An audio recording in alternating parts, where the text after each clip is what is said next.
Alright, my favorite topic. Today in this video we're going to talk about energy systems. Just like the muscle fiber types, if this doesn't seem completely easy to you after this video, don't panic. We're going to spend time in class reviewing the stuff and relating it to muscle fiber types, and in the end it'll really come together for you. I hope. I promise. But this is really all about how do we fuel our muscles for exercise. And it all really is depending on what we're eating and the intensity of our exercise. That's really what this comes down to. So bioenergies is a study of how, energetics, I apologize, is a study of how energy is transformed through various biochemical reactions. Metabolism refers to all the chemical reactions that occur in the body to maintain itself. Exercise metabolism, which we're focused on, refers to the examination of bioenergetics as it relates to the unique physiological changes and demands placed on the body during exercise.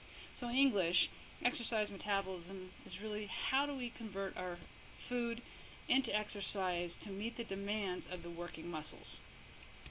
So, most important thing we're going to learn about is ATP. ATP is our energy currency. ATP is the molecule in our body that we need to have available for everything we do. Every muscle contraction, every digestion, everything that we do, we have to have ATP. And when there's no ATP, there's no us. If that makes any sense. We have to have it. It's like the battery for our cells. So, ATP is the first thing that we're going to kind of focus in on here. But let's back up just a little bit. Food that we ingest is stored and burned to fuel our muscle. So, when we talk about fueling our muscles, we really are fueling our muscles, right? This food must be converted into a chemical compound called ATP. Without ATP, muscles can't contract. It's simple as that. So when you have a client that's starving themselves and they wonder why when they get there they have no energy and they can't do anything and they can't make any progress, it's because they gotta eat to exercise. That's the hardest thing about it. And it's all about the timing of the food, but it's the right foods to match the right activity, which you'll learn a lot more about in your nutrition class. So ATP basically is a molecule, and it's composed of, and just take on the left side of the arrows right now, we're going to focus there. As you can see, you've got an A and 3 P's. So the A stands for adenosine, so it's an adenosine molecule with 3 phosphate molecules attached.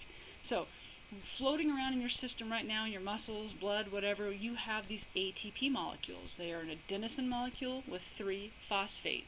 And within those little lines, or those bonds between the P's, are stored potential energy. In real life, it's almost like that those P's should kind of be shaking a little bit. They're potential energy, okay? When the muscle is called upon for action, what ends up happening is that one of those phosphates on the end breaks off. And it's the breaking of that last bond between those 2 phosphate molecules that actually releases the energy. So if you look at the picture, you've got the adenosine molecule with the 3 phosphates, and you go to the right of the arrow, and that one phosphate breaks off, and that's what creates the energy.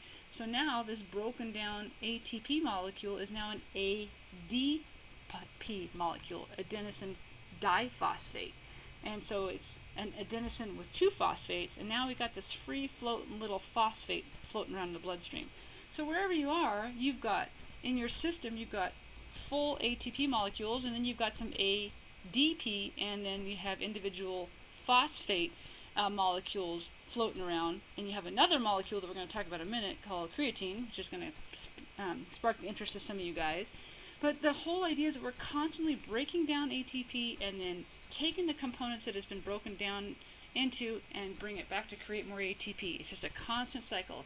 Having ATP, using it, breaking it down, and then bringing it back together to create ATP again. That's everything that we're doing when we're eating and calling upon energy for exercise. So, to use the stored ATP, to release the energy, ATP is broken down into ADP, I just wanted you to see this in writing, and pi, adenosine diphosphate, and the phosphate molecule. The energy released allows for muscle contraction. So we talked about that. I just wanted you to be able to see how that was spelled. But here's the deal. There's only enough stored ATP for about 1 to 2 muscle contractions. So we must always be resynthesizing ADP back into ATP.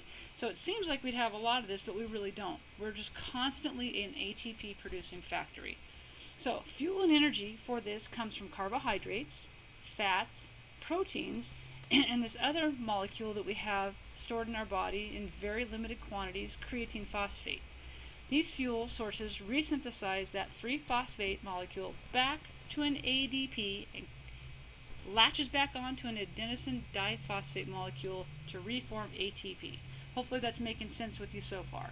So you've got all this protein, carbohydrate, and fats being broken down. You've got these creatine phosphate molecules in your body, and they're just always working together to constantly keep producing ATP.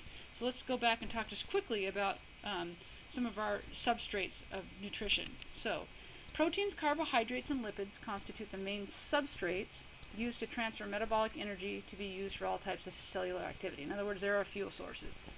Carbohydrates provide the body with a source of fuel and energy required for all day activities, including exercise. So carbohydrates are so important with exercise. That's why when you try to exercise on a low-carb diet, I don't care what anybody says, it's so hard. You've got to eat carbohydrates to actually burn fat. It's very important. Something you definitely want to know for every one of your tests, what you should just know as a fitness professional, that after we've eaten our carbohydrates, they've been broken down and we don't use them all up, they are stored in the form of glycogen. Do not forget that. They are a storage form of glycogen. It's basically stored in our muscles and our liver, just waiting to be called upon to be converted into ATP. That's why we have to eat, so that we have this stored glycogen. Oh, I put it on here twice. I must have liked that topic. But once again, storage form of carbohydrates is called glycogen. We don't use up all those carbohydrates right when we eat them. Fat is another important source of energy, which we all know. I'm not going to go into too much detail on that. And then protein is our third fuel source.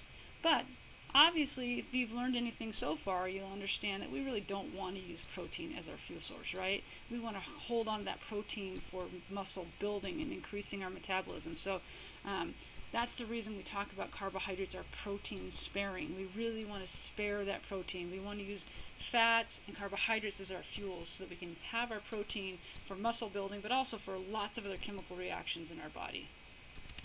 So ATP is used in all three energy systems. So we have three energy systems that we're getting ready to talk about, but it's all based on ATP. Okay? But the type of energy system used and the interplay between them depends on the frequency, duration, intensity, and fitness levels of the individual. Just like those muscle fiber types. We're rarely just using type 1 or type 2. It's all on a spectrum, and it depends on the intensity who we're calling on the most. So let me just get the slide up here real quick. We have these three energy systems: creatine phosphate, anaerobic glycolysis, and aerobic. So the only time we're truly all the way in the creatine phosphate system, which we're going to talk about, is if we're just all out for like 4 seconds. The only time we're truly in the aerobic system and in the fat burning system is when we're basically at rest, believe it or not. Very low intensity, long duration.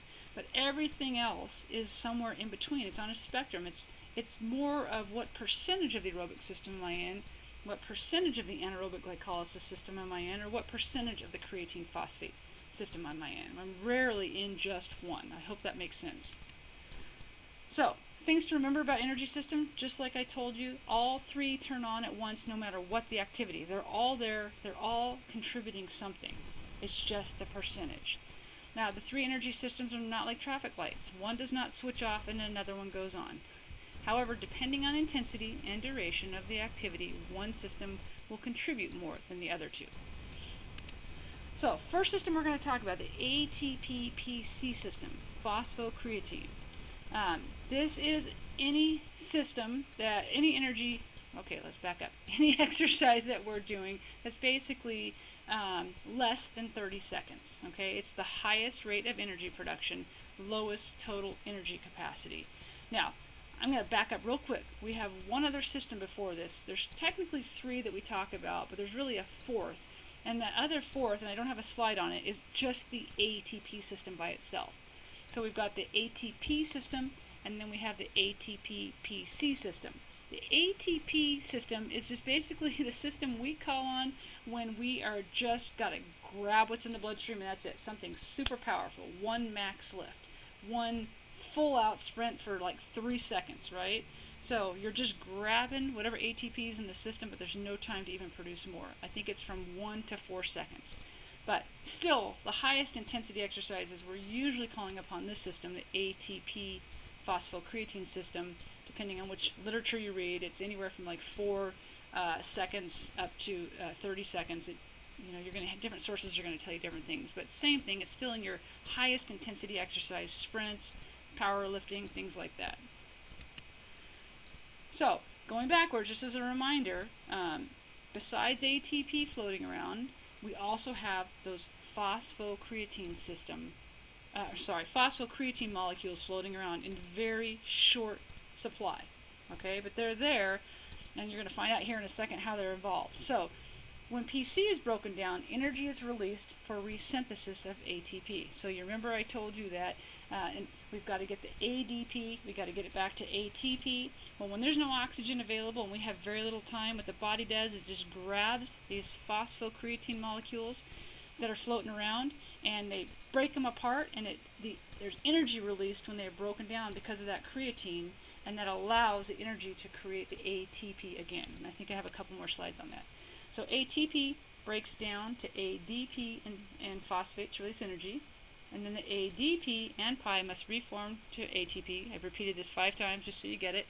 But for this system, the first system we talk about, the ATP phosphocreatine system, it's that phosphocreatine molecule that provides the energy for that free phosphate to get back together with an ADP molecule, 2-phosphate, to form ATP. And we will go into much further in class detail. So here's a picture of it. I love this picture. I found it. There's your PC, phosphocreatine breaking down into phosphate and creatine and energy. And then in step 2, that energy release reconnects that free-floating phosphate with ADP. And I will pull this slide back up in class so we can spend more time on it. PC, phosphocreatine, is stored in the muscles, breaks down anaerobically without oxygen, just so you know. Okay, it's an anaerobic system. So, a couple more details. The ATP-PC system, used for high-intensity jumps, throws, sprints, uses stores of creatine to remake ATP. The phosphocreatine, you either see it creatine phosphate or phosphocreatine, is instantly available. It runs out quickly. We only have 10 seconds of phosphocreatine in our second. I think I said 30 before. Different literature, like I said different things, but very short burst. If activity lasts longer than 10 seconds, ATP must be remade by some other means. Okay, so the importance of this system is that it's the instant energy source in the body. Here's a freebie on a test for you, right? I'm going to tell you right here. In any type of exercise, no matter what we do, even if we're going out for a 20-mile jog, we call upon the ATP-PC system very first. For that first 10 seconds, we are calling on that ATP system, because the other systems take time to engage, and so something has to kind of keep your body going until the other systems kick in, and that's always going to be using that readily available ATP and a little bit of phosphate creatine. And I'm going to have to continue this on another video, so there'll be a part 2.